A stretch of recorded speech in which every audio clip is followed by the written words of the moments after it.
I've been picking rose hips. So we've had our first frost, and they're the little red, these things, look.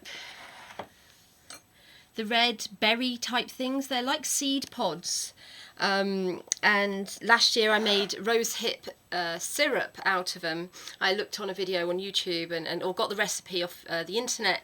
And Roy, it was a bit sweet for me, but he was drinking syrup from the rose hips in our garden last year. And so I've been harvesting them today, and I've got a few tips and something funny to tell you. So a first tip is be careful when you're harvesting the rose hips, because the roses are thorny, obviously, and don't wear your nice clothes that you just got yesterday, so it doesn't pull it all apart, basically. So what I've done, there's a video which I'll put the link on under this, so you can go and watch how to make it properly. There's rosehip syrup and honey I'm making today, but there's lots of other things you can make with rose hips as well. So yes, I'm rinsing them first because to get lots of little hairs. So this is the funny thing, okay? Yeah, then I'm cutting them up and putting them in here.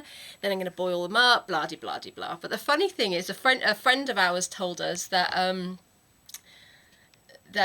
well, before I tell you that, sorry. So we were talking about how do people in the old days know what herbs, medicinal herbs, worked, and what did they do for us, and all this sort of stuff, what benefits they had. And I said, well, a long time ago, they had the elders in the village, in the tribes, the medicine people. They used to talk to the plants. So they would they would channel knowledge from the plants, and they'd tell them which ones to eat, etc. That was a long time ago. And Roy said, we were talking with a friend, and Roy said, no, I think it's more like it was trial and error, and they tasted something, and if they died, it's like, Frank, I don't know, a name out of the blue. Yeah, oh no, don't eat that because he's died, and that gave him the shits, and so don't eat that type of thing, right? So I was like, yeah, so I think it's a bit of both, trial and error, really. And then we were talking to a friend, another French friend, who told us, now I can't remember what the name is for it in French, but the translation is itchy arse. Yeah, itchy arse or something, and that's what a rosehip is.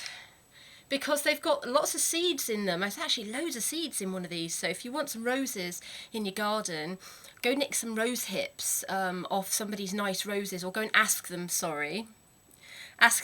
and then you can grow your own roses, because roses are really expensive in a garden centre. I'm digressing. But inside, with the seeds, there's lots of tiny little hairs, and that's why you have to be really careful when you're making things with rose hips. Because if you ingest them, they're bad for your stomach, and it makes you cough. They get stuck in your throat, etc. So, I mean, I rinse them, but also after we put them through like a muslin cloth so it catches all the hairs. But the funny thing was the itchy arse, and I just thought that was obviously trial and error when people were eating them, and I wonder how many people went around scratching. I just thought I'd share that with you because it's really funny. And I'm not technology minded to make lots of lovely videos of how I make things, but I can give you the links on how to go and do that. So yeah, that's what I'm doing today, making rosehip honey and syrup, okay? No itchy bum.